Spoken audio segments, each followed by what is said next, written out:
Good? Jumpy, aren't you? Okay, good evening. Welcome to the Morrison County Board of Adjustment public hearing for December 9, 2025. Please stand for the Pledge of Allegiance.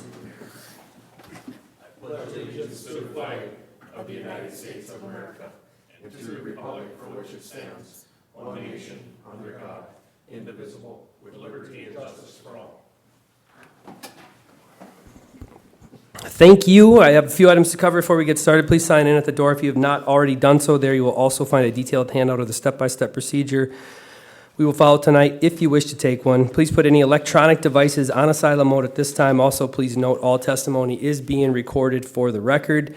Members of the Board of Adjustment are appointed by the County Board of Commissioners, one member from each of the 5 commissioner districts. Land Services staff is here to assist the Board of Adjustments with its duties. The task of the board is to consider requests for variances and appeals from an order, requirement, or decision made by a county zoning official in accordance with the state law and county ordinance. Each request is considered on its own merit. The burden of proving a practical difficulty rests with the applicant. If a variance is granted, it is granted to the land, not to the landowner. There is a protocol for how we will proceed tonight. For each variance request on the agenda, we'll hear a staff report, testimony from the applicants. The board will discuss and gather more information as needed. Next, I'll ask if anyone in the audience wishing to speak to this request. I'll ask each party to go to the podium, state your name and address for the record, and give your testimony. Please be as factual as possible and direct all statements and questions to me. After all testimony is complete, I'll close the public hearing portion of the process. The board will then review and discuss the case in terms of our finding of fact criteria as required by Minnesota statute and county ordinance. We'll have a series of votes, discuss whether conditions be made, and have a final motion to approve or deny the request based on those findings. After this final vote on your request, you may leave if you wish. And we do have 3 agenda items this evening.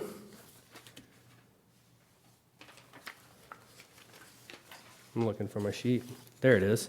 First up, Matt Johnson, 3438 Oak Lane, Motley, Minnesota, variance for an application to add onto a non-conforming structure. Please come up to the table here and state your name, and then make sure I got the address right there with the right Motley address.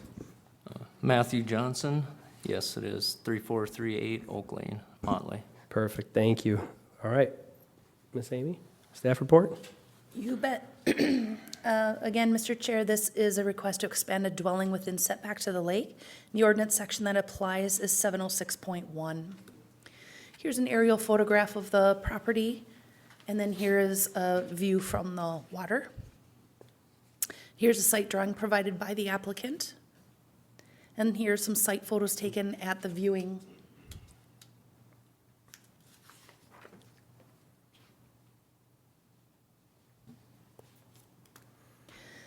This property is in section 16 of Sandy Valley Township on Chaminade Lake. The property is a non-conforming single lot size. It's 100.34 feet wide and 39,190 square feet. According to the assessor's records, a 672 square foot 2-story walkout dwelling was built in 1978, and it is 64.1 feet from the lake.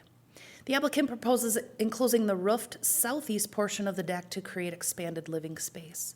The impervious surface calculation, including the proposed addition, is 15.4%, 25% is allowed. And then here are your criteria questions, Mr. Chair. Thank you, Miss Amy. Matt, anything to add to that or anything to correct? Good. Looks good? Good, yeah. Okay, perfect. Board members, open it up for questions or comments for the applicant. Mr. Chairman? George. So, Matthew, does a lot of water come down that driveway towards the cabin, or, it was hard to tell with the snow cover there? I've only owned it since August, but we did have a couple of really good rains. I was there. I mean, there was no washing. Everything kind of spread out to the neighbors. I went off that way. My directions be to the west, northwest there a little bit. Okay. So I will be keeping an eye on it for sure, and we plan on putting rain gutters on it. And okay, because that was going to be one of the conditions I think I was looking at putting on there was gutter the house away from the lake, and then if this thing passes, temporary erosion control during construction would be another one, I guess, I would be looking at. Yep. That's all I have, Mr. Chairman. Thank you. Matt, is this going to be, are you going to keep this a cabin, or will this eventually be a permanent residence? Cabin. Okay. Mr. Chair. Brent? Maybe a question for Amy, just for clarification. So Matthew is looking for a variance because he doesn't meet the setback to the water? Otherwise, part two of the question, otherwise he would meet all setback, sideline, That's correct. and building envelope for where this house is Correct. situated? So the existing structure is non-conforming because it does not meet setback from the lake. And the only thing you can't do is expand those. And by creating more living space, that's considered an expansion, so that's why a variance is needed. Okay. And then just maybe a comment, looking at that, it looks like it's 64.1 feet, and if it would be 75, then it would meet? It would be conforming, yes. Yeah. So we're looking for an ask of roughly 11 feet here. Correct. Okay. And the ask is for 100, and it looks like 192 square feet. Does that sound right? Yep. Matthew? Okay. All right, those are my questions for now. Thank you. Thank you, Brent. Mr. Chair. Clint? Okay, some of this is just observation and it'll lead to a question. So when I look at the property when we were out there, then I read through the notes too, and Shannon from Soil and Water also noted kind of the same thing I saw. There was a lot of nice vegetation along the shoreline, so we appreciate that. It's pretty native, because we notice it's quite a bit of a slope going down to the water there. And then you got basically like a walkout basement comes out there, and you Yep. talked about replacing your retaining wall or them pillars that are there, them Yeah. boards. And when I was looking at it, that's really sandy right there. Underneath this deck is really sandy. I didn't see no visible signs of erosion, but there's snow, so it's hard to see. But I just know that over time, if you don't fix them timbers, and if you would do this addition or not, there possibly would be some erosion sometime. So part of me thinks what you're trying to do and propose, it's probably going to be a little better for this property. But my question to tie into that is, one of the hardest things for me on this one is what's the practical difficulty? And you didn't really spell that out very good for us in here. So you kind of help me out with that. What would be the practical difficulty here? I mean, for us, I guess I don't even know what to say about it, besides there's no other way to go about it for us as, keep this for our future. I mean, I'm worried about what's going on underneath there, and I think putting in the step footings and everything and fixing the retaining wall should solve that problem for the rest of our lives, so. Mr. Chair, Amy? just want to remind you, you don't need a variance for either one of those things. Okay. So the variance request is Just to the enclose that deck, correct? Yeah. So Okay. they're not giving you permission to do that. Okay.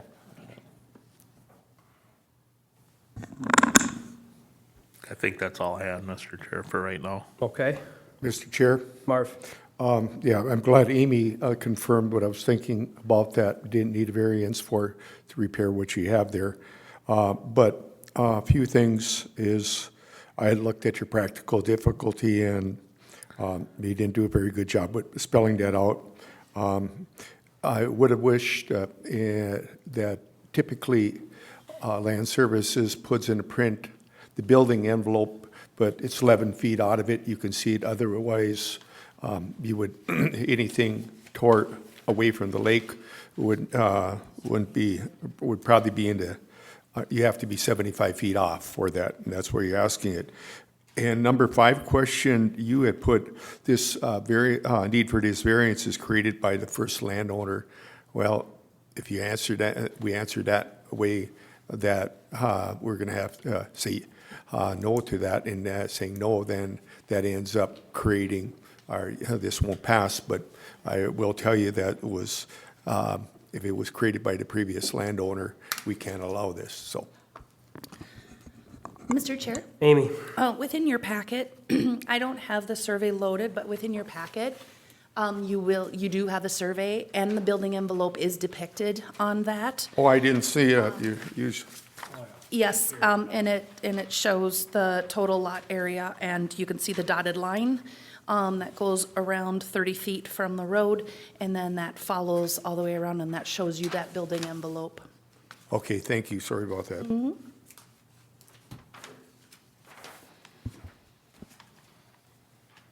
Mr. Chair, Brent? question for Amy again, maybe. Looking for it quick here, but when was this developed, this plot? Do we know? When was the property created, or when was the home built? No, the property, the lot 22. I can look that up for you. I don't have that at the, right now, but I can look that up. Give me a moment. I'm just kind of trying to answer in anticipation of these questions, number 5 coming up, so. Yeah, I will look that up for you. One moment. Or maybe Matthew, do you know? I do not. Okay. So, Mr. Chair, while Amy's looking it up, can I have a question, or should we wait? Go ahead, while she's looking. So, if I read this correctly, you just purchased this property this last year, right? Yep. And so part of it, when you look at this here, the need for variance, and you want to add on to it, so why didn't you purchase a place that was larger, that would be more suitable? And because we see this so often, people come up here and they ask for variance later on and wanted to make it their year-round homes and whatever. And, if you seen it from the beginning and coming here after the fact, that's another issue, so. Well, I've been a lake owner for 10 years. I had property. Actually, I come down here, I'm not coming from the south. My wife has family on the lake, and we really like the place, and that's kind of what made up our decision for it. Okay. So, and we bought this place, sold our other lake property, and it's kind of how we went with it.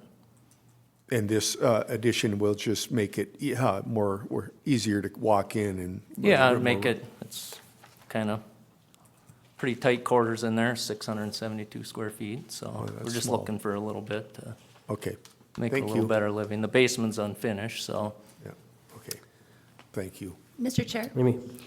This plat was established in 1960. Thank you.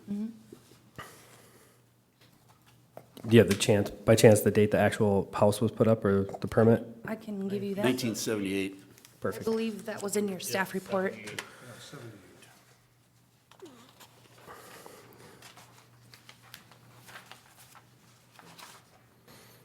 Going back to your comment, Marv, about which house, this house, that house, the practical difficulty due to the circumstances, nobody walks in here saying,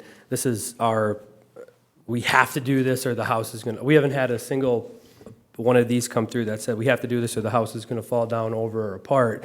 Every single one of these requests is for a personal reason from somebody, and he just happens to be 11 feet off of the lake setback where he has to do this. In my opinion, he's not asking for anything that isn't already covered by the roof at this point. So he's not increasing any impervious surface.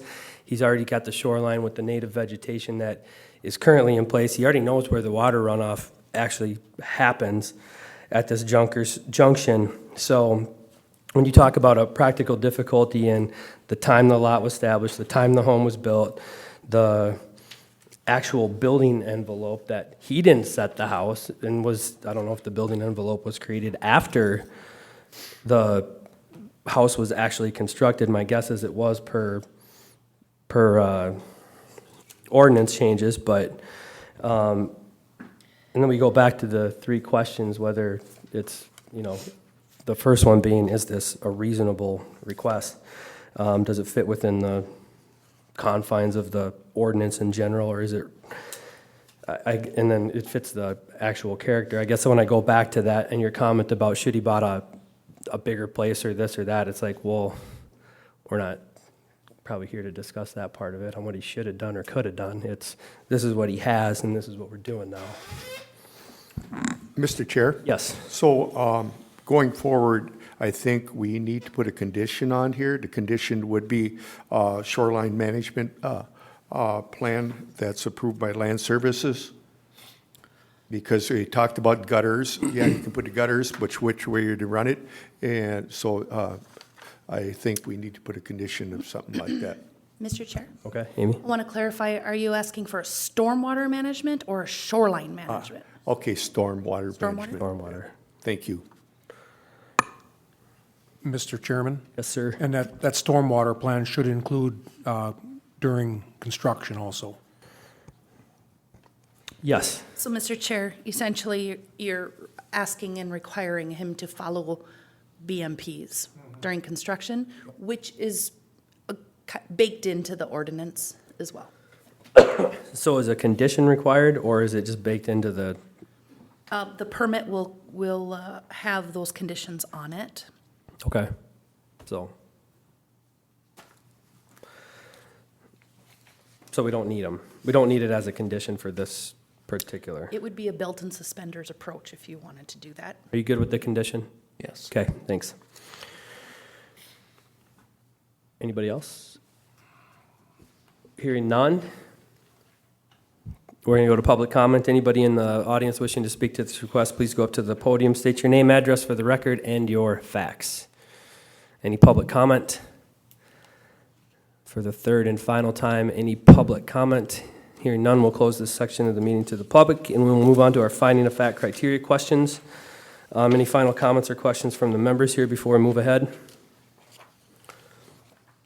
Hearing none. Question 1, is the request in harmony with the general purposes and intent of the Morrison County Land Use Ordinance and Comprehensive Plan? George? Yes, I believe so. Maintaining the existing roof line and footprint of the cabin, adding footings to stabilize the proposed enclosure. And I think he stated when we visited there that that was all going to be filled in underneath there and it'll be a cement floor. Also, with the conditions of installing rain gutters and a storm management plan to direct roof runoff, no increase in impervious surface, makes the application in harmony with the comp plan and ordinance. And the other part of it is it's an 11-foot encroachment on the lake setback, which is very minimal. Thank you, George. Anybody else? Well said, I'll echo those. Question 2, is the applicant proposing to use the property in a reasonable manner not permitted by land use ordinance? Clint? Yes, I believe so. When we look at this whole property, like I stated earlier, the shoreline's really in good shape, really appreciate that. He's not really changing anything. The ordinance is kind of, he's in non-conformity because he's too close to the ordinary high water table level or whatever, but so part of that is for expansion. And when we look at this, he's already got that, it's under roof. Sometimes livable space, we consider that expansion, but we're not adding any bedrooms or anything like that. So when I look at this one particularly, I don't really consider this an expansion because all he's really going to do is not change the configuration of the house. He's just going to make his kitchen have just a little more room, the entry have a little more room. He's not going to really be adding rooms or anything like that.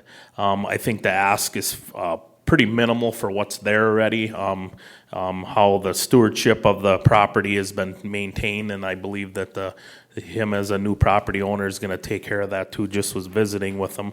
So when we look at 192 square foot, I think it is reasonable for him to ask for this. Thank you, Clint. Anybody else? Question 3, will the issuance of the variance maintain the essential character of the locality? That one comes to me. Clint, you kind of hit this in your previous answer around what he's actually doing, and he's enclosing part of the structure that already exists there. So what we're looking at from the silhouette of it, it doesn't actually change. The footprint is the exact same. So, and noticing it from the road doesn't mean anything. Looking at it from the lake, a few people may or may not actually see it, notice it, but it won't it'll maintain the essential character, and it's not going to actually change anything drastically at all. Anybody else? Okay, question 4, is the alleged practical difficulty due to circumstances unique to the property? Marv? What was listed here as a practical difficulty is the best solution for adding onto the house, which I don't believe is a practical difficulty, but there are some good things. It's out of the shore impact zone. It doesn't mean the shore setback, so that's the issue there. And as far as the practical difficulty is the placement of this cabin that was put there by the previous owner, and this is probably the best solution to add some more additional living space. Thank you, Marv. I'd like to add something, Mr. Chairman. Also, I guess I kind of believe that part of it is, that 7.5-foot overhang was sitting up on concrete blocks. So I think by adding footings underneath there, it is going to help stabilize the bank, because if you noticed out at the viewing, that existing walls in there from the walkout basement, there was a lot of water. You can see they've been washing through there and washing sand out of it. So I think this will help stabilize the lake bank. Thank you, George. And I'll add to Marv's here about the placement of the cabin. I mean, that was all done too. Yes, the prior landowners did it, but it was prior to the actual rules going into effect around setbacks with the shoreline and in general. So the time frame for which the county ordinance came into play, to which the prior landowners did it to the time he's making this request. Right now, I mean, you could look at that and say, well, those rules engaged after all of this was actually set in place. Moving ahead, question number 5, is the need for the variance created by actions other than the landowner or prior landowners? Brent? I'm going to say that it is, considering that this was a plot developed in 1960. It's hard to say exactly what came into that, but they created a lot 100-foot wide.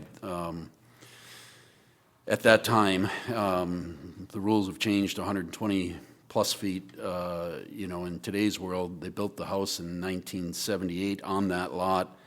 Considering where the setbacks were then, they got it at 61 or 64 feet. And today's rulings is 75. So the actual placement of this, considering when it was done, the lot development 1960 to being a cabin built in 1978, it came pretty close to being a conforming structure today, but it is not. It misses that mark by just a few feet. And I think that the need for the variance then is created by that lot development and the home placement. Well, the home placement might have been by prior landowners. Neither the prior landowners or this landowner had anything to do with the plat development that created the situation that we're trying to fix now. Thank you, Brent. Question 6, does the alleged practical difficulty involve more than just economic considerations? George? I believe so. The landowner, he's improving the lot. I think he's gonna, we're gonna improve water flow on the lot, direct some of it away from the lake. We've enacted some conditions along with this when he gets the permit, and I think adding footings and stuff underneath there. So he's willing to stick some money in it for the betterment of the lot. Thank you, George. Anybody else? Okay, on to the vote. Question 1. Is the request in harmony with the general purposes and intent of the Morrison County Land Use Ordinance and Comprehensive Plan? George? Yes. Clint? Yes. John is a yes. Marv? Yes. Brent? Yes. Question 2, is the applicant proposing to use the property in a reasonable manner not permitted by the Land Use Ordinance? Clint? Yes. John is yes. Marv? Yes. Brent? Yes. George? Yes. Question 3, will the issuance of the variance maintain the essential character of the locality? John is yes. Marv? Yes. Brent? Yes. George? Yes. Clint? Yes.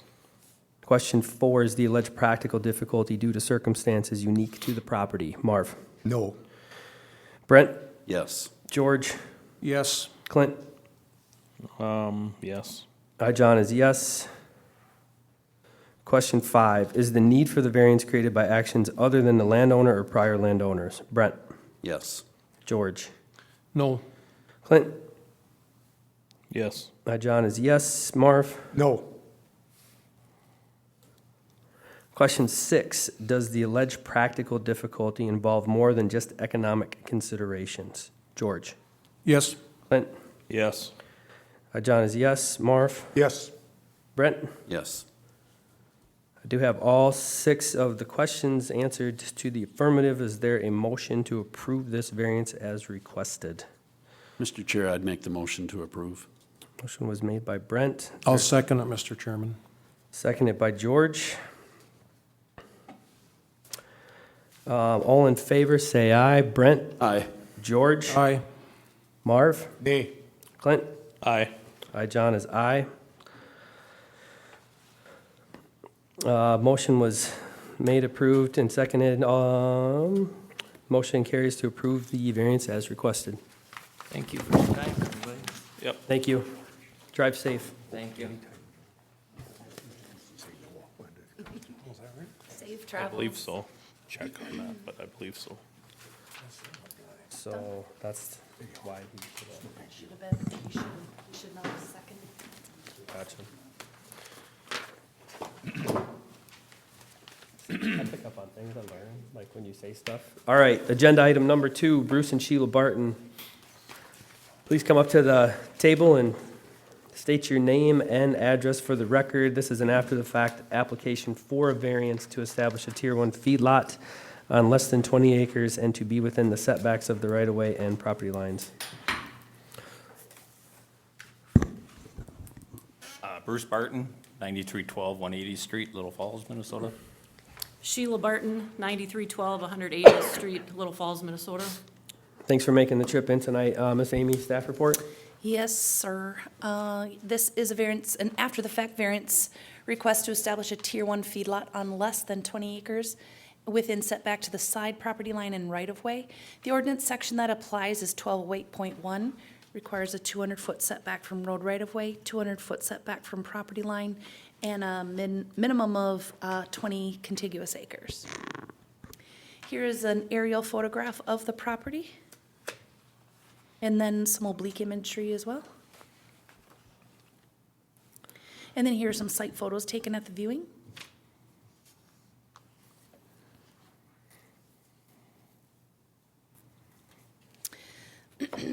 This 10-acre property is in Section 33 of Darling Township, and the applicant resides on this property and operates a cattle farm. Land Services staff were on site for a visit related to a permit application when cattle and feedlot conditions were observed on the property.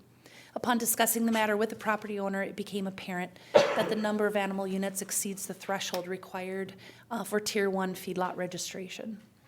The applicant attended a development review team meeting on October 6th.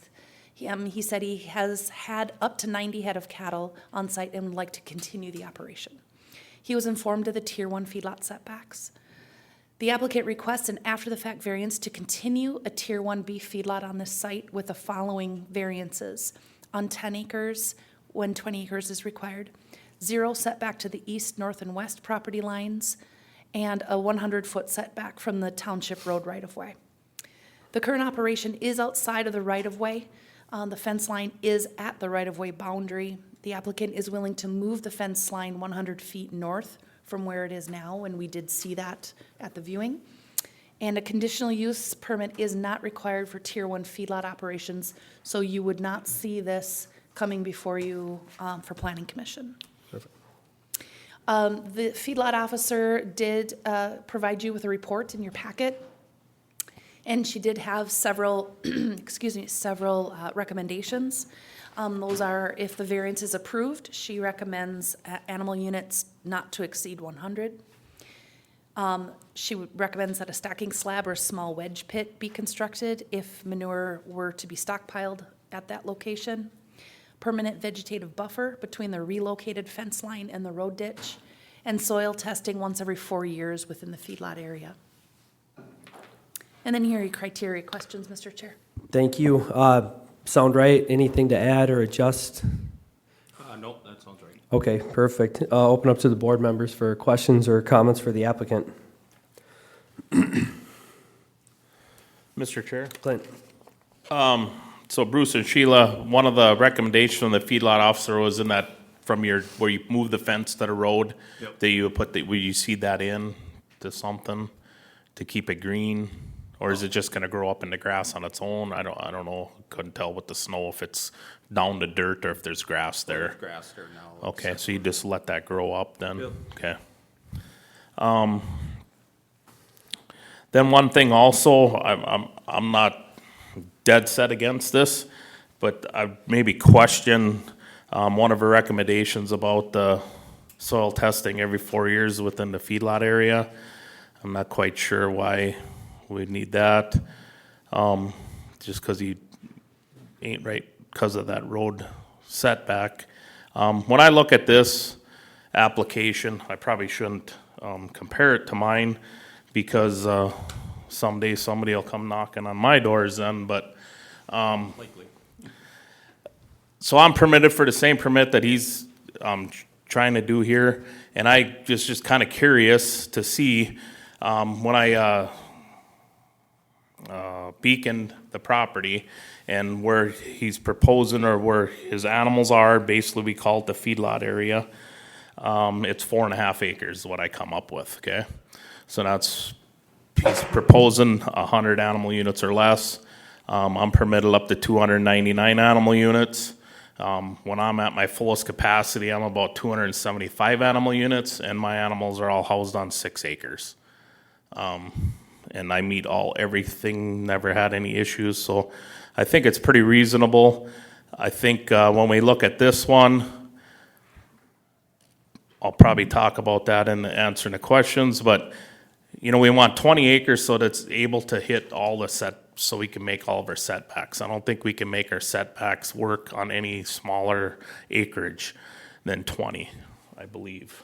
So that's probably why the 20 acres was established. Correct, Amy? I mean, I wasn't part of that, but. There's several different reasons for the minimum acreage. One of them, because it depends on the configuration of the lot, because you could have a long, narrow piece and have a real hard time meeting those 200-foot side yard setbacks. So not necessarily, sometimes it does, depending on how but it's really for density and spacing between feedlots. The other thing I'll add is the feedlot officer did explain why she's looking at the soil testing, and it's because of the soil type and the depth of water table and the concentration of animals on that site that she's recommending that, so there's to catch any buildup of nutrients that are happening. Okay. Okay. So, just to go along with my thoughts, and then I'll just let it go and you guys can answer your questions. So when I look at where I was kind of going with this is you need like 20 acres basically to help with all the setbacks, okay? So, and Amy helped explain that a little bit further. When I look at this particular situation, the land all around it, other than to the straight west, is owned by the pipeline. All the other land around it is owned by father-in-law and father. So it's in the family.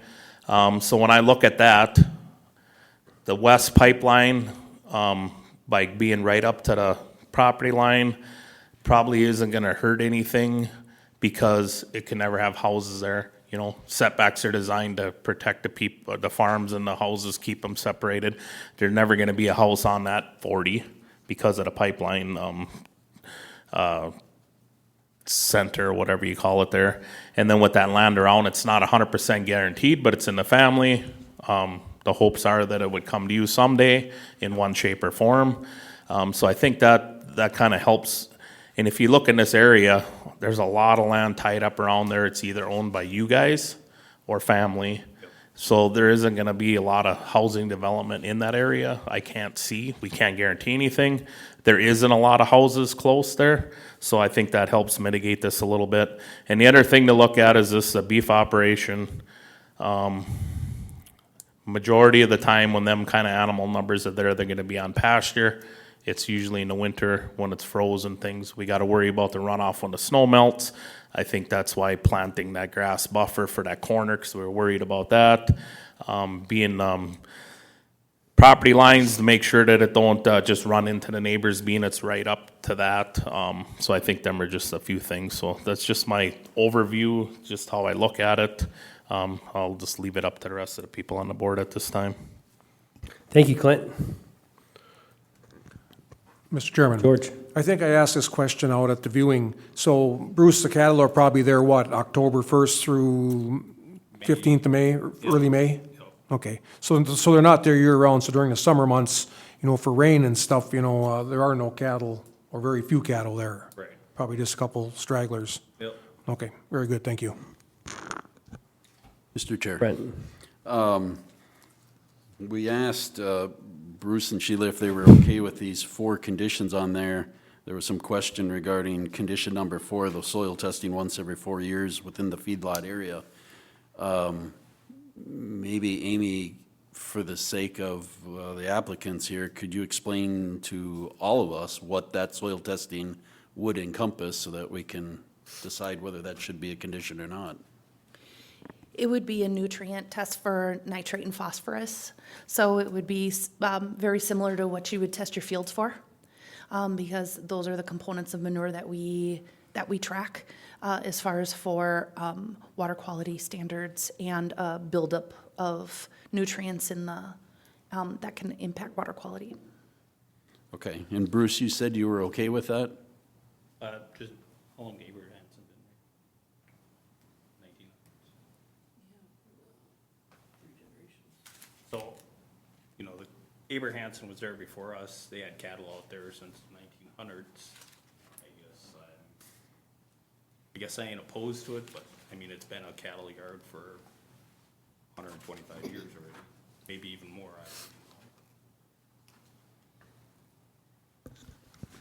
Can I just interject, Mr. Chair? Please. So I believe what they're looking at, in my opinion, is that it's just, they can monitor to make sure it ain't getting worse. Oh, okay. Am I correct, Amy, in what I just stated, in your opinion? Yes, I think, having a baseline and then knowing, and then also, as she says too, that if there is going to be any stockpiling, then a stacking slab should be implemented there because the soils are not suitable for stockpiling. And then when you concentrate the number of animals on this small lot, you already can see that vegetation cannot be maintained there. And so then, of course, if you don't have a stacking slab, of course, you've got quite a bit of manure that's building up, especially in those winter months. That's probably not being scraped. And so that's just, essentially it's one big stacking slab. Yep. Well, we do scrape, like where the hay feeders are, we pick that up and all, where the feed lane is. Mr. Chair? Yep. And then way back, like in the 1900s, that was a much bigger farm, correct? It was on more acres? Yeah, but the pasture was still that was all part of the. But those animals were pastured and vegetation was maintained? Progressed, I guess. I'm sorry? Say it again? So it was a bigger farm, but, there was still, the barn is there, so that's where the animals. The pasture didn't change. The size of the pasture didn't change. Right.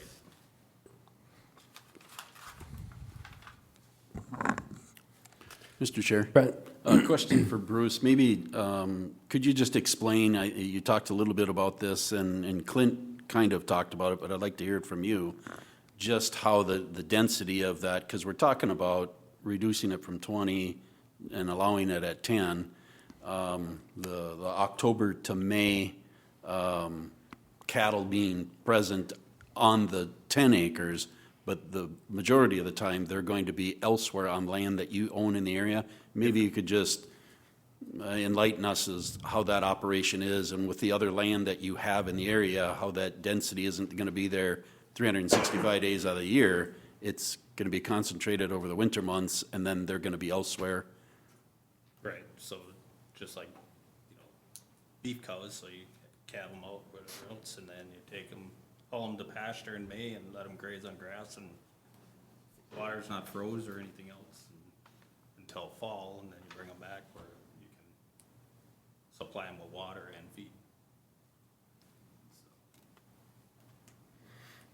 All right, thank you. Mr. Chair? Marv? A few questions. I believe I looked on Beacon, you've got like 6 different parcels, correct? Okay, and then, is it like 3 different homesteads, or how many different homesteads on them parcels? Or 6 parcels?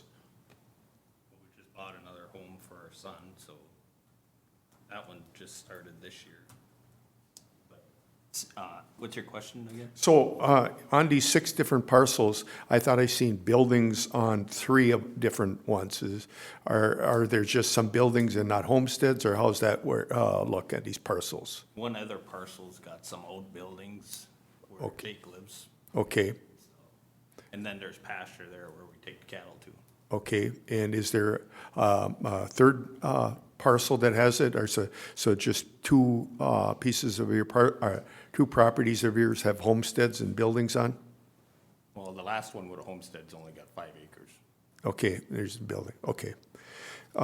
So now, I think we beat this up, but, and I'm in the same way, I have some beef cows, and, but I have enough acreage where I meet that 20 acres. But if you had under 50 head, they still don't meet the criteria because they need 20 acres, correct? Mr. Chair, the feedlot, they're not considered a feedlot unless they've got 50 or more animal units. Okay, And so if the cattle numbers were managed to 49 or less, then the setbacks would not apply. The registration would not be required, and we wouldn't be here. okay, Because he desires to have more than 50 animal units, then that's why registration as a feedlot is required, and then all of the feedlot rules kick in. okay, thank you for confirming that. So then this is something we've ran into before, and I don't know how this works, or if it could work, being that is family that you purchased it from, and it's family surrounding you. I've known another parcel that came forward here years past, and what they had is they had put on a condition they had first option to buy the neighboring property, because then they would meet the setbacks and everything else. Is there any, have you talked about that to the in-laws, neighboring property owners, or has anything been done with that? Not on that asked, we, asked to purchase it, but he wasn't ready to sell it. I guess we never asked to be the first option. Okay. That'd be a Because, possibility, maybe. yeah. And, I understand family and things can get to be a little tough into some of them situations. But here, that was one that was brought forward years past, and I was thinking about that. And, yeah. And so, Amy, I think you briefly covered some of this here. The reason for the setbacks you explained, but the reason for the animal units, could you briefly go over that again, why we have that criteria here in Morrison County, that ordinance? Mr. Chair, I'm not clear on what the question is. So the ordinance says about animal units in, you're allowed so many animal units, and depending on was your property and all, and the tiers and everything else. And I believe it has something to do with protecting the water, the soils, and whatever for that. Well, when it comes to our feedlot standards, we have tier 1 through 4 Correct. feedlots, and they're divided up by kind of increments of animal units. The tier 1, the minimum contiguous acreage is the 20 acres, which is what we're talking about here. And then when you get into those bigger tiers, then that contiguous acreage goes to 75. And some of the rationale behind that minimum acreage number is essentially ability to meet setback, ability to house the animals without creating runoff, the ability to contain your runoff and all of that on your own property, and then also it serves as a natural buffering or spacing between adjacent feedlots. So those are the main reasons why that is in place. Here in the county. Thank you for that. And, you know, you look at this property, it's very unique in that respect that the land, you know, surrounding is all ag.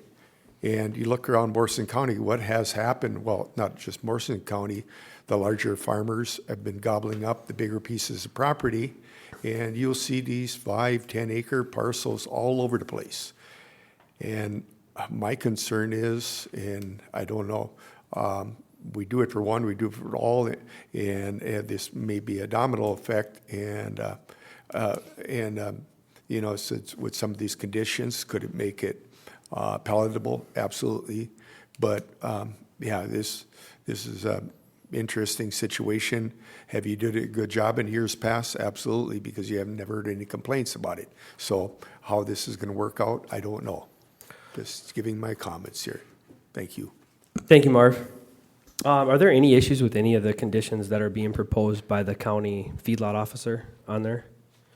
I think it's up right now.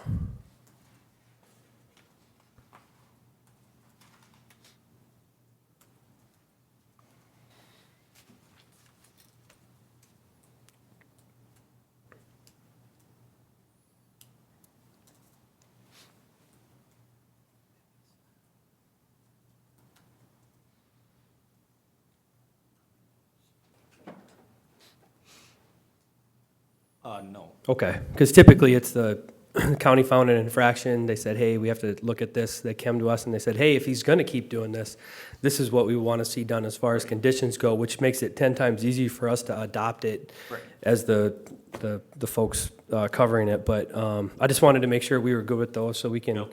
just blanket adopt the report conditions, and was it done by Colette?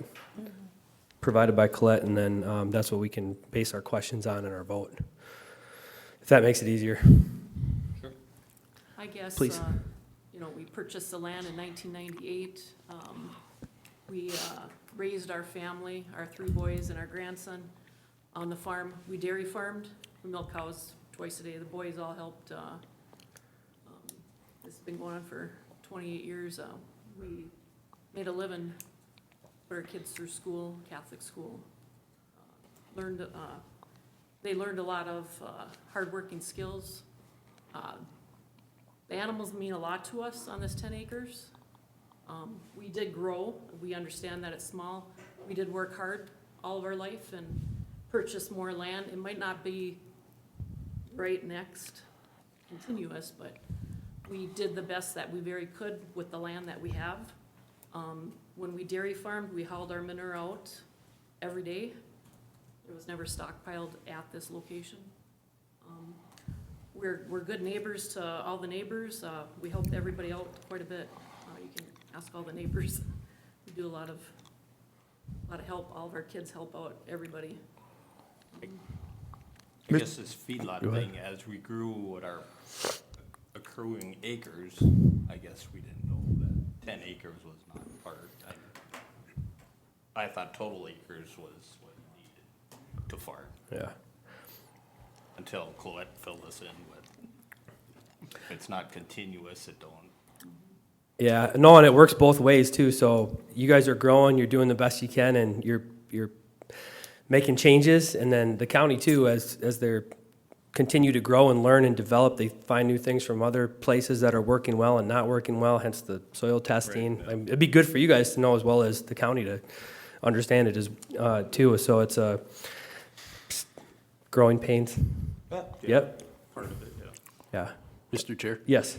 I just had a comment here. I think, you know, as we're talking about those changes that take place, I think the county board and many folks before us struggled with implementing new changes regarding this, but I don't think it was the intent of any board county board or this board to put farmers out of business by implementing the ordinances. If there's an existing farm that was running and operating as a dairy or beef farm, and that's what you're doing, and this is something that's caught in an inspection of another building, the Board of Adjustment has the ability, you have the ability to ask for a variance, which is what you're doing here. And so that's what we're struggling with, is trying to sort out some of the oddities, if you will, of having, you know, a tier one as opposed to not having. And you're assuming all along that you're operating just fine because you have several hundred acres in the area and not connected. But now you kind of understand that, and we're trying to figure out if this is the right thing to do with this particular property. And Marv brought up, maybe it isn't on this particular piece of property, but I would maybe side differently than that, in that we got to look at all properties individually. And so we're looking at your property individually here. And just because we do it with your property doesn't mean we're going to do it with the next one, or we have to do it with everyone. Right. This one is unique in that the surrounding area is not going to be developed residential in any near future.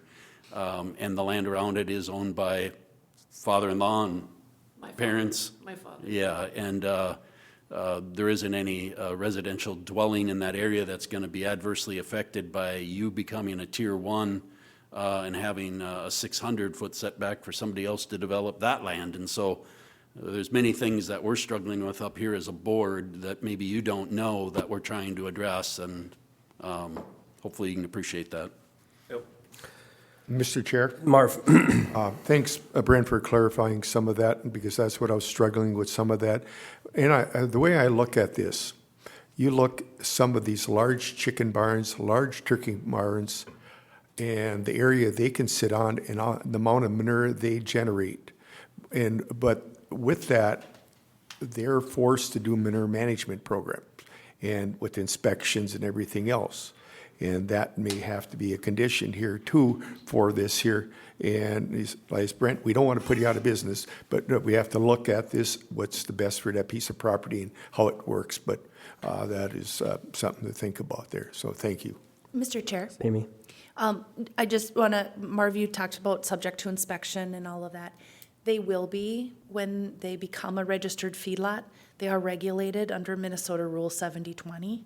And so they will be subject to inspection and will have manure management requirements and record-keeping requirements. And so essentially, once they get over that 50 animal units, that's when all of that kicks in. So they will be subject to that. Okay, thank you. Okay. Okay, public hearing. Move on to public comment. Anybody wishing in the audience wishing to speak to this request, please go up to the podium, state your name and address for the record. Any public comment? Any public comment? Third and final time, any public comment? Hearing none, we will close this portion of the meeting to the public, and we'll move on to the finding of fact criteria questions, unless there are any other questions and comments before we do so. I just want to make one clarification here, and I know I asked this at the viewing also. So all the manure that comes off that feedlot is all moved off-site to the other acres that you have, correct? Correct. Okay, I just wanted that to be part of the record. Thank you, George. Mr. Chair, before we go any further, we talked about these conditions and everything. Amy, could you go over them and before we go over the vote here, please? So, Mr. Chair, the 4 conditions that the feedlot officer recommended was that animal units not exceed 100, that a stacking slab or small wedge pit be constructed if manure is going to be stockpiled, that a permanent vegetative buffer be established between the relocated fence line and the road ditch, and that soil testing occur once every 4 years within the feedlot area. Mr. Chair, one more thing I would recommend, and I don't want to put it as a condition, but as they would approach family and see if they could possibly get first option to buy property that's bordering this here to meet all the regulations? Mr. Chair, I think that kind of walks a fine line because we're actually essentially trying to put a condition on someone else. So we're asking the neighbor to give them first option, and we really can't, we can't condition someone else to give them that. And so I think that's a bit outside of our scope. Well, so I look at it this way. I get where you're coming from, but I'm just recommending that if all possible, because there's no other, it's ag, and it just fits so well in there, and you don't have any surrounding buildings. But if anything would come up in years to come, this could be a bigger issue, and that was my concern. So I'm just recommending. Mr. it, not a Chair. condition. Yep, we're not going to do that. It's on the record, it's noted, it's been said out loud, but that's not part of this discussion, it's not part of the consideration. Yep. Go ahead, Clint. I'll just leave it. Okay. Question 1, is the request in harmony with the general purposes and intent of the Morrison County Land Use Ordinance and Comprehensive Plan? Clint. Okay, I believe when you look at this ordinance and they want a 20-acre minimum, we talked a little bit about that today already, about how to keep distances away, help with the setbacks. Also, too, it just helps with the manure, kind of the management of the farm. When we look at this particular one, this is a unique situation. I believe some of them setbacks can be mitigated just because of this unique property. This applicants, they own more than enough acreage to spend manure on. It is an adjoining, and actually, if they owned 80 acres, the cattle are all gonna be in the same spot. It ain't like they're just gonna take a field and rebuild buildings and start doing all that. That's just not feasible. That's not gonna happen on this place or any other farm. So when we look at all them things, I think with the conditions we have in place, with the soil testing, they probably have to do some work in the future on maintaining that, probably have to put some concrete in the future, things like that we're not going to decide that tonight, but it's up to them to manage that. And I think a lot of the safety things that the ordinance is looking at, I think are met with this one. It's very unique. So I'd have to say yes, with the conditions, the uniqueness of all the extra land that they have, kind of the type of operation. Brent stated that these ordinances ain't made to put anybody out of business. It's to protect not only the farmer, but the residents of the community. And I think I think they meet it with the conditions and things like that. So I'd have to say yes. Thank you, Clint. Question 2, is the applicant proposing to use the property in a reasonable manner not permitted by the land use ordinance? So after the county came out, the feedlot officer came back and put these conditions in place. And I don't think there's any louder statement than somebody coming back and saying, if we're going to approve this, put these conditions in place and we should be good to go. And so I think that pretty much says it all for the reasonable manner and which you're using this with those conditions. Anybody else? Mr. Chairman? Yep. I'd like to add, this has been a farm. I mean, I knew Clarence Abrahamson when he lived there, and this farm has been farmed for many, many years. And, the applicant has plenty of land to spread manure on. Yes, he does have to probably do a few things there with the conditions that'll bring things back into somewhere where it makes it reasonable. And he has also voluntarily moved a building already and has agreed to, he already moved a fence out by the right-of-way also. So he's already done that stuff voluntarily. Perfect. Thank you, George. Okay. Just one Yep, thing Clint. quick, just because it never came up. One thing when we think about reasonable, it brought in my head is this farm's been here for hundreds of years. These applicants have raised milk cows for 25, 30 years. The number of animals that they milked was probably about half of the animal units of what they're asking for.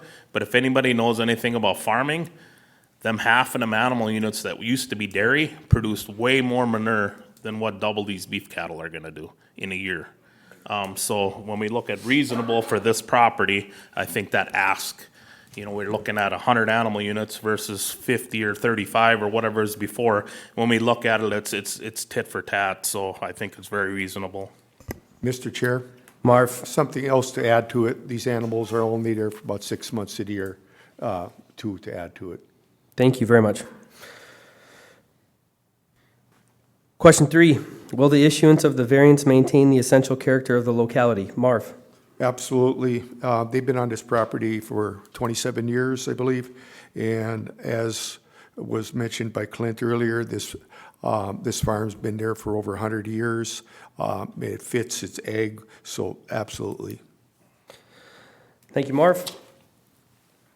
Question 4, is the alleged practical difficulty due to circumstances unique to the property? Brent?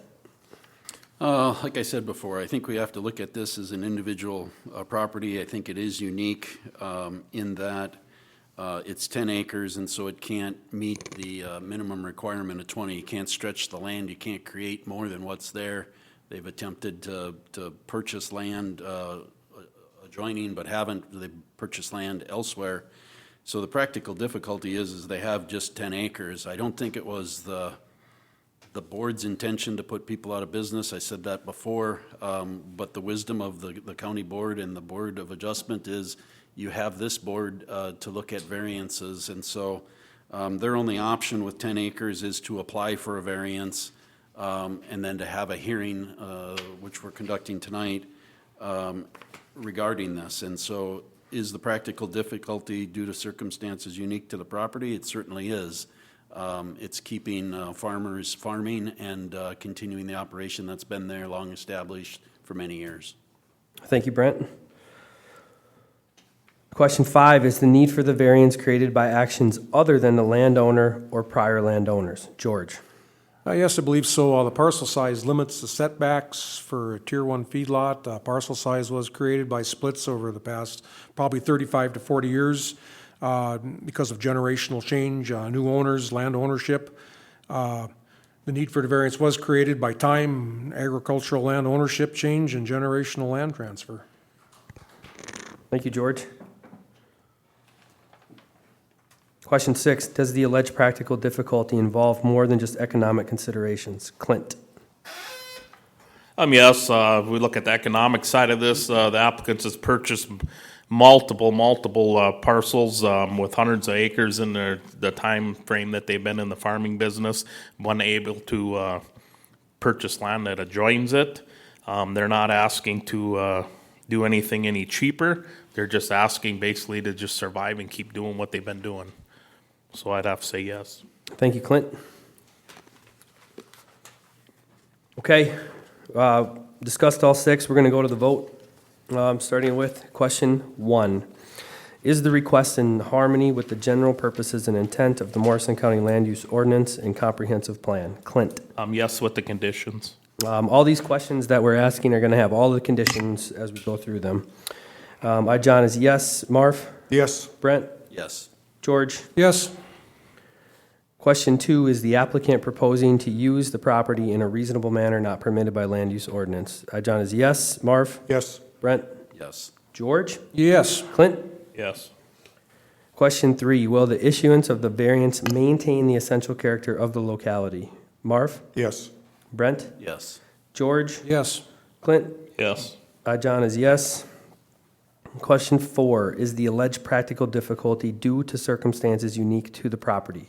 Brent? Yes. George? Yes. Clint? Yes. John is yes. Marv? Yes. Question 5, is the need for the variance created by actions other than the landowner or prior landowners? George? Yes. Clint? Yes.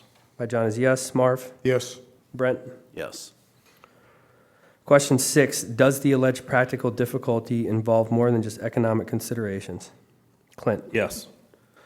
John is yes. Marv? Yes. Brent? Yes. George? Yes. I have all questions, and each of the individual people answered yes to every single one of the questions, so I'll take a vote on whether you guys want to move on to the after-the-fact additional considerations at this time. I would propose because they were all answered yes, there's not really a need for it, but Brent, yay or nay on the additional questions? Nay. George? Nay. Marv? Nay. Clint? Nay. And I am nay. So we're not going to do those. And based on that, do I have a motion to approve this variance as requested? I'll make that motion with the conditions. I'll second it. Motion made by Marv and seconded by Clint. All in favor, say aye. Brent? Aye. George? Aye. Marv? Aye. Clinton? Aye. John is aye. Motion carries to approve the variance as requested. Thanks for your time and drive safe. Thank you. Just keep working with the feedlot officer and land services as you keep moving forward. Okay. Thank you.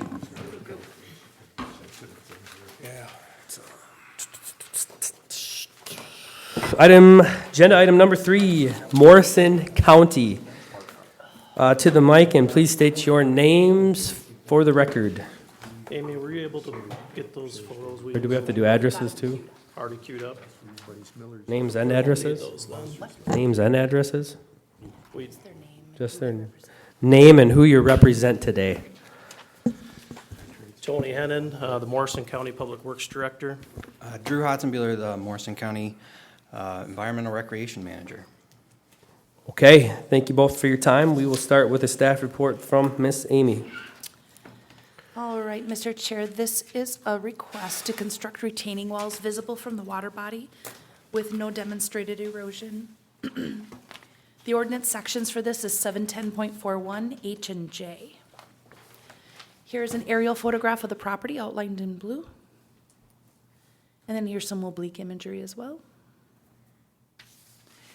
Then here's the site plan provided by the applicant.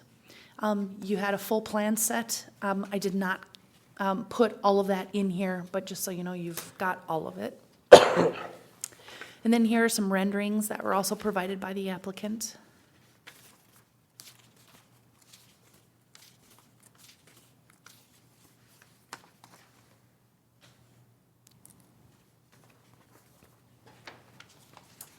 And then here are photos that were taken at the site visit.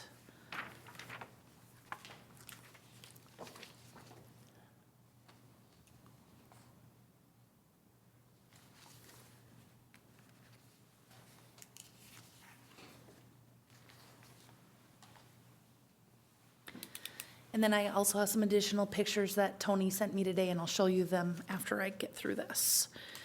So this is a 138.2 acre property in Belle Prairie Township, adjacent to the Mississippi River. It's known as Belle Prairie Park, a county-owned park overseen by the Public Works Department. The area adjacent to the river, across from the playground, features a stairway leading to the river that is in disrepair and poses a safety hazard. The Public Works Department was awarded a $924,516 grant from the Greater Minnesota Regional Park and Trails Commission to implement a new handicap-accessible ramp and landings to replace the staircase. The County Board of Commissioners entered into a contract agreement with the state of Minnesota on September 10th, 2024. This ramp is a concept that was adopted into the Morrison County Belle Prairie Master Plan by the Morrison County Board of Commissioners. The ramp will switch back along the bank of the river at a slope and angle compliant with the Americans with Disabilities Act requirements. This is allowable by ordinance as or under stairways, lifts, and mobility paths and landings, and those are allowed within the shore impact zone. The plan calls for 182 feet of poured concrete retaining walls, varying in height, all of which are 4 feet or shorter. They will be visible from the water body, and the need for retaining walls does not exist. It will be created as a result of this project. The applicant requests a variance for the retaining walls associated with the project. If this variance is granted, the Mississippi Headwaters Board must certify it. The Mississippi Headwaters Board comprehensive plan allows for stairways, lifts, and landings, but is silent on retaining walls. All right, and then I do have some pictures that Tony sent me today, so I'll get those here, and then I will just let you kind of explain what they're looking at there. Mr. Chair. Yes, sir.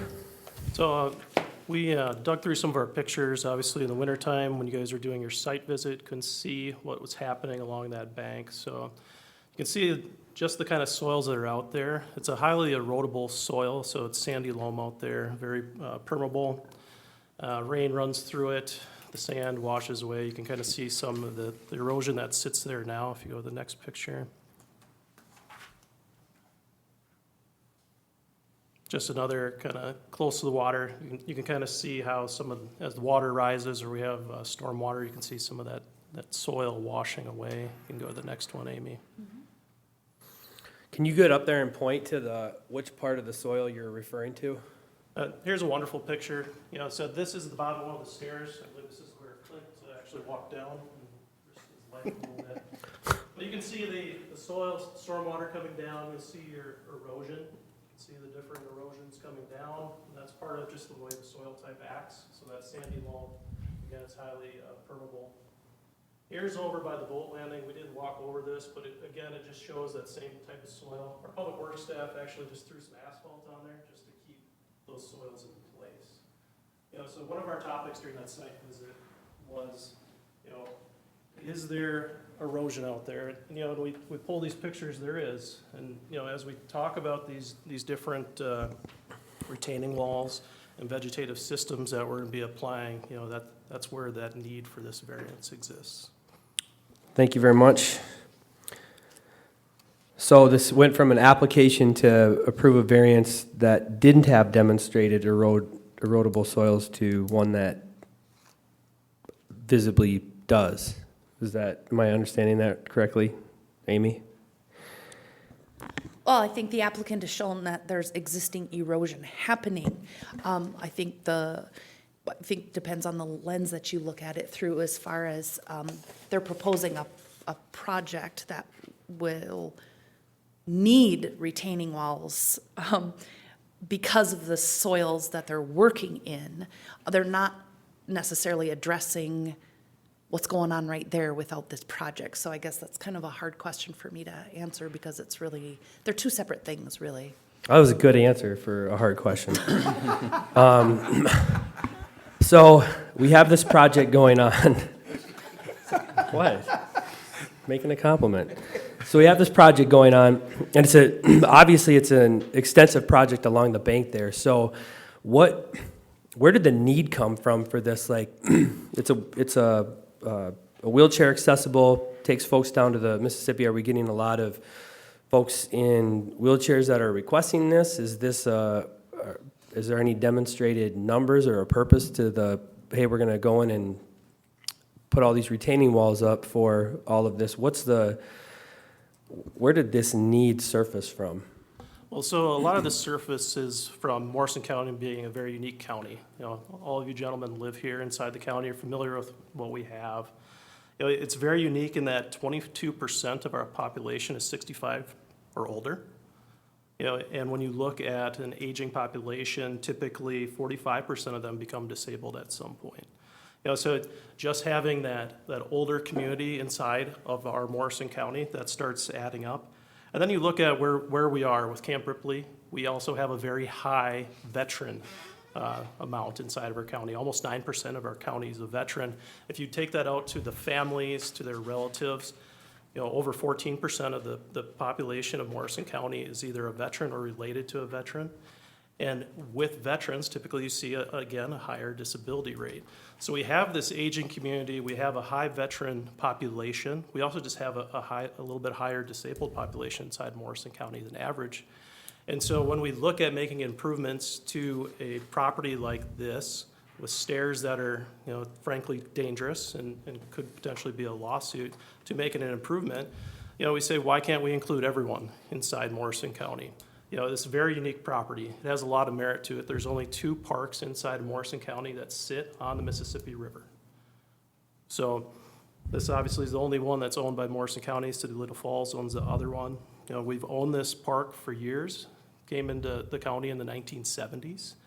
County board adopted a strategic plan or a master plan for this park. And what you're reviewing is part of that plan.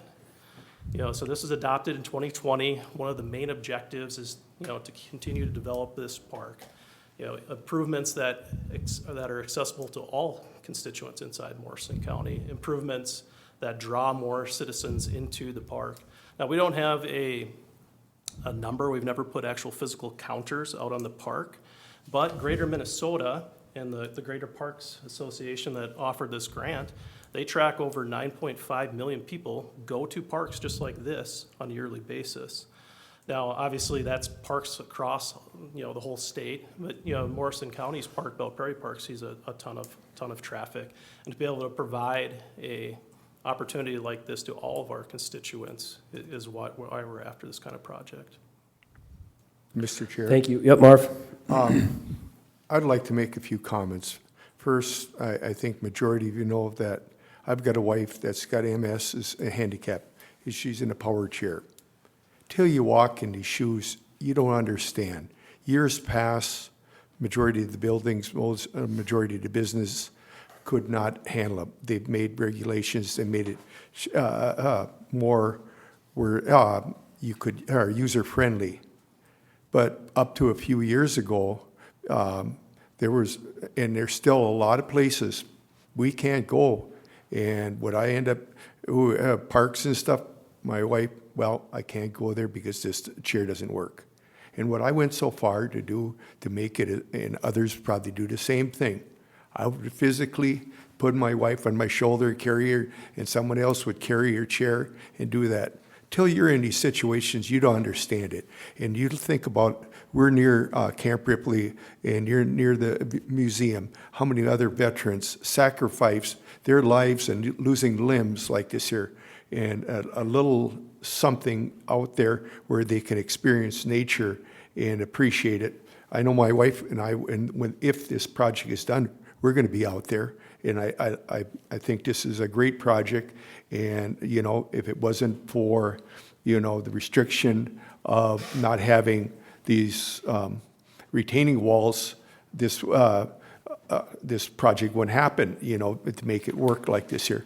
But till you walk in these shoes and understand what they're going through and making it a little more desirable and making it for all elderly people. I remember a few years past, I was part of putting an elevator in our church, and it took a lot of work to get to that level. But and people were fighting it. After it was there, that elevator gets used so frequently, they didn't realize how it was. So this stairway will also be, in my opinion.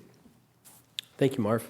Mr. Chair, Tony? I'd just like to kind of talk a little bit more about that. When you look at the Morrison County Comprehensive Plan, and you go to section 4, we can highlight, some of these goals. So if you look at goal E5, it states support the development and maintenance of parks, open spaces, recreational facilities. So what we're doing here is we're encouraging the development and expansion of recreational areas, provide rest, relaxation, enjoyment for residents of Morrison County. That's one of our objectives with this. And the number 3 there really hits home, especially with what Mr. Treadle's talking about. Consider improvements to parklands that enhance their accessibility by the disabled, elderly, and young children when designing and construction improvements. So when we looked at this strategic plan, this is just, potentially to be such a wonderful project for all of our constituents inside of Morrison County and anybody that's passing through, because there's a lot of people outside of Morrison County that'll eventually utilize this accessibility ramp. Thank you. Mr. Chair. Clint?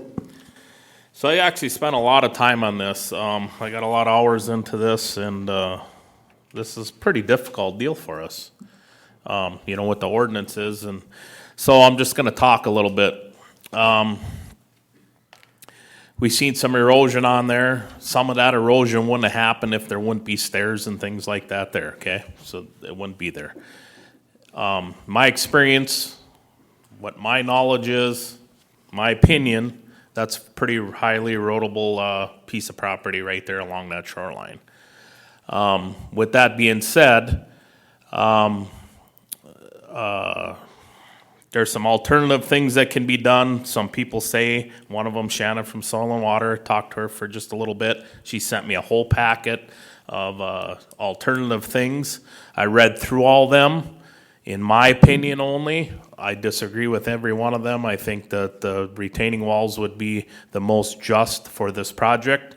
You wouldn't need the retaining walls if we didn't do this project. But we have a park. We have to use it. This is different, to me, this is different than when we're looking at shoreline for one person, for their house or their property. Here, this can benefit, this outweighs that because it's 1,000, 2,000, 3,000 people can enjoy this, okay? Versus one or two people that are gonna maybe not like the look of it because they're on the water or whatever, or the ordinance don't allow without erosion. We all know there'll be erosion there, but it's gonna be caused because of what this project is. Also had some discussions with, had people ask me actually, a couple of them were Boy Scout Club, and another one was the Youth Fishing League, and asked me why they have to have a variance for something like this. So I had to explain that ordinance, we don't do retaining walls, and went through all that with them, and they actually came up from a different side, an angle that I looked at, and it just kind of opened my eyes a little bit. And one of them was, I said there's some alternative things, and we can plant some things and do all that, and never even would have really thought of this, but here it's people that work with youth, and they said this is something that would be used dramatically a lot more. They're just ecstatic about this project, okay? But what really came to light to me was when they said we'd rather have them retaining walls than bushes and stuff like that.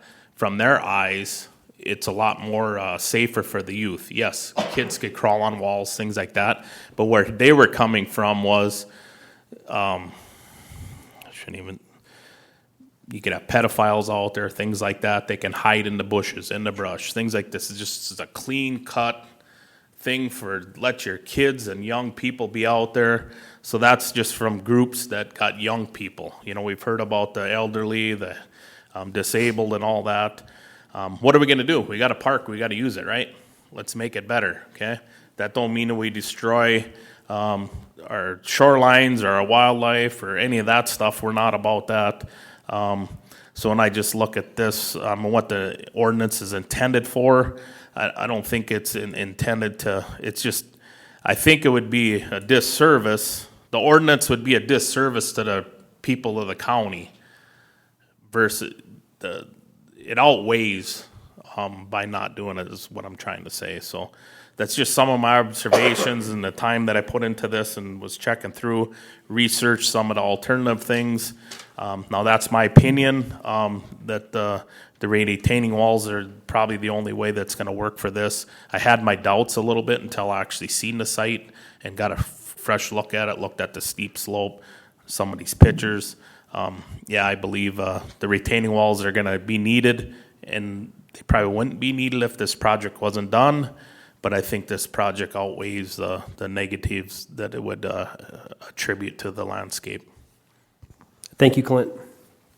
Mr. Chairman. George. So Tony, just a question. I know out at the site viewing, we talked a little bit about, the site restrictions on length. So you said to the north it's an archaeological site. Am I correct at that? Yeah, I'll let Drew kind of address that. He went through the whole SHPO, and it was quite the archaeological study that took place. Yeah, so within the last year, we've done a complete survey of the western half of the park for archaeological artifacts. Within the park, there is a known, but not well documented, previously not well documented, archaeological site of Native American origin that is on the National Register of Historic Places. That is just to the north of where this is, so that limits our northern border of where we can put this. Okay, then, so my next question is that on the southern end of the project, there's bluff conditions exist, correct? Correct. Correct, yes, sir. Okay, so my next question would be, if there were more room from the archaeological site to the bluff conditions, could the project be done without retaining walls? Honestly, I'm not 100% sure, because the way that switchback is designed by Widset, they're our consulting engineers. Even if you extended it out, your length out, what you'd be seeing would be a reduction in your longitudinal slope. So we're trying to make it ADA compliance with 5% or less, so as you're going down. And if we were to extend it out further, you would still have that slope continuing, except it'd be a little more gradual. However, we're also fighting the horizontal slope, your vertical slope. And that's where that need for that retaining wall is, because we're going to be benching this trail, or essentially access pad, into that slope. And that's where you need that vertical support, and that's the need for that retaining wall.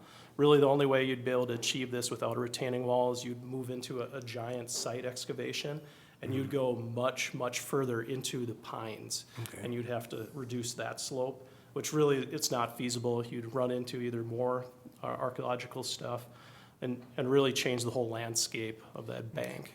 Okay. Then I guess one other question I had was, just went from my head. I'll think of it and get back to you. Sir. Thanks, George. Okay, any other comment, questions from the board members? If none, I'll move on to the, It came back. oh, there it is. So, so I know you mentioned other two, you guys are going to try to preserve as much of the natural vegetation that you possibly can there.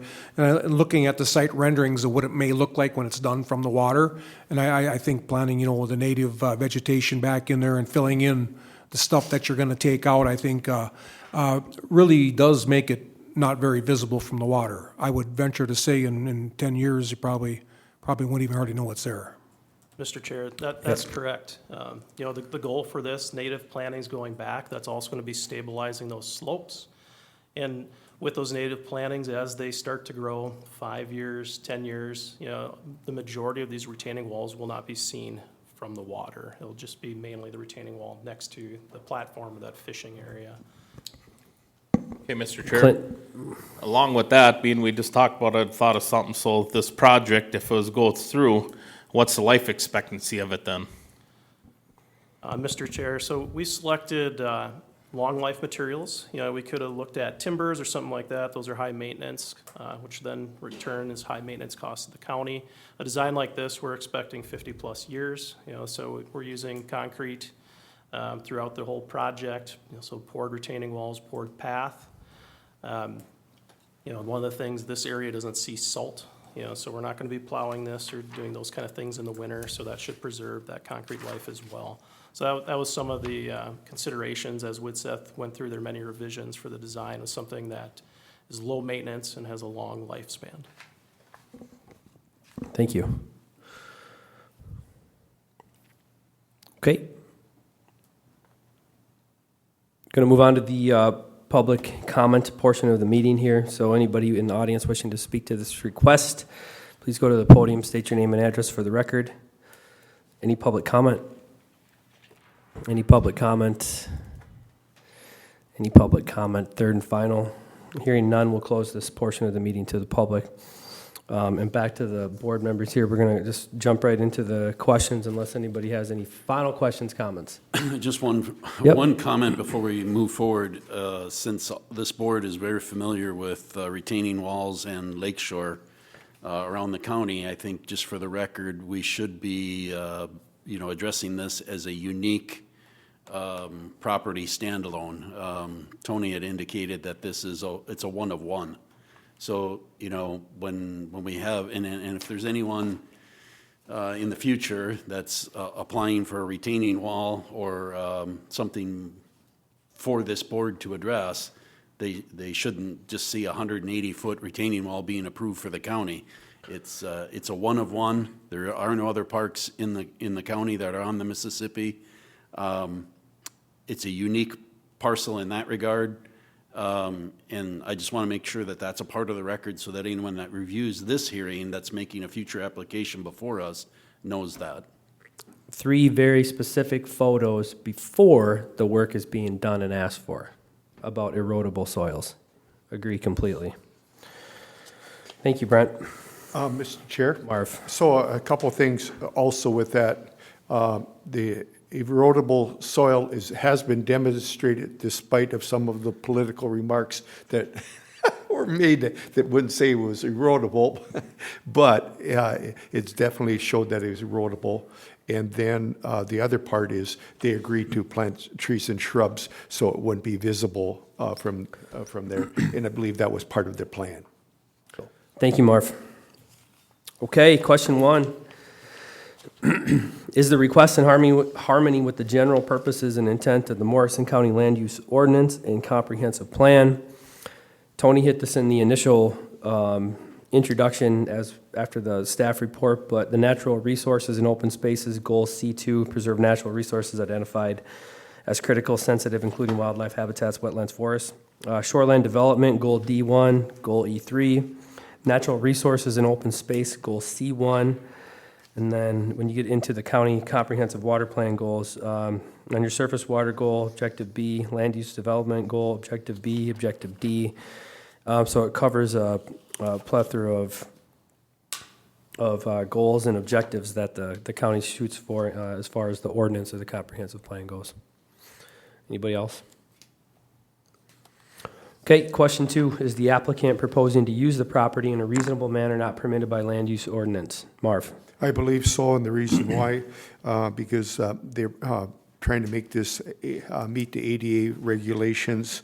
And with the ADA regulations, how can they do that without creating some erosion to the river?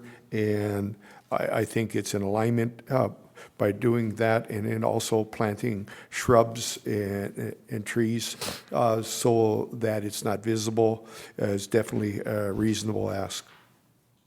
Thank you, Marv. Question 3, will the issuance of the variance maintain the essential character of the locality? Brent? Yes, I'm going to just compliment these gentlemen here for the application that was presented to us to take a look at before we had the viewing. The simulated photos that are a part of that kind of show what it's going to look like in years to come. It's going to last for 50 years, but in maybe just not so many years, you're not even going to know that it's there. Having it, ADA compliant with that 5% or less grade is going to take up a long distance, but it's going to be very gradual in that hillside. And the request that they've got going for the 180 plus feet there is not going to really be seen other than right down on the water. So is that going to maintain the essential character of the area? I think it is. Thank you, Brent. Question 4, is the alleged practical difficulty due to circumstances unique to the property? George? Yes, I believe so. The unique topography of the property with the archaeological area on the north end and the bluff conditions on the south end really limit the scope of the project, and it does reduce the viable location for a structure of this type. With the photographs, they have determined that there is erosion on the site. If you consider accessibility requirements, which require roadway parking and proximity, sturdy paths designed for mobility devices, it further limits the viable locations for a structure like this. So I think that is our practical difficulty here, all those items. Thank you, George. Question 5, is the need for the variance created by actions other than the landowner or prior landowners? Clint? Yeah, it's probably created by about 1,000 or 2,000 people that visit the park every year. We have a park, we need to keep it up, modernizing it, we're making it accessible for more people to enjoy, safety, all that. I think that's what, really why they're here and they want to do this. So that's where the need comes from. So I'd have to say yes to question 5. Thank you, Clint. Question 6, does the alleged practical difficulty involve more than just economic considerations? When you go back to the actual variance request for the visible retaining walls, this is an environmental aspect that is coming into play here. It doesn't have anything to do with economics. I mean, there's a grant in play here for this, but keeping those soils where the soils need to be with those walls specifically and maintaining that structure on that particular ground is what's involved. So I would answer yes to question 6. Anybody else? Mr. Chairman, George? I believe also, the construction does allow for ADA accessibility, and it is one of Morrison County's greatest resources, the Mississippi River. The proposed project's going to allow everyone to equally enjoy this site, so I think it is definitely more than economic. Thank you. Mr. Chair, Brent? just another added comment on that one too. There was discussion here earlier about the Native American archaeological findings to the north and the bluff to the south for the location and where they're trying to put all this. Thank you, Brent. Quay, okay, on to the vote. Question 1. Is the request in harmony with the general purposes and intent of the Morrison County Land Use Ordinance and Comprehensive Plan? John is yes. Marv? Yes. Brent? Yes. George? Yes? Clint? Yes. Question 2, is the applicant proposing to use the property in a reasonable manner not permitted by land use ordinance? Marv? Yes. Brent? Yes. George? Yes? Clint? Yes. John is yes. Question 3, will the issuance of the variance maintain the essential character of the locality? Brent? Yes. George? Yes? Clint? Yes. John is yes. Marv? Yes. Question 4, is the alleged practical difficulty due to circumstances unique to the property? George? Yes? Clint? Yes. John is yes. Marv? Yes. Brent? Yes.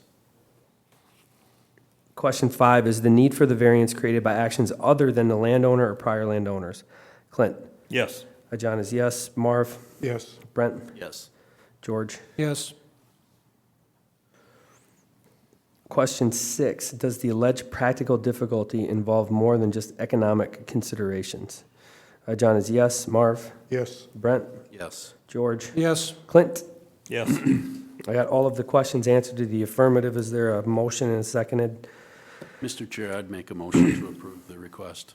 I'll second that motion, Mr. Chairman. Motion was made by Brent and seconded by George to approve the requested variance. All in favor, say aye. Brent? Aye. George? Aye.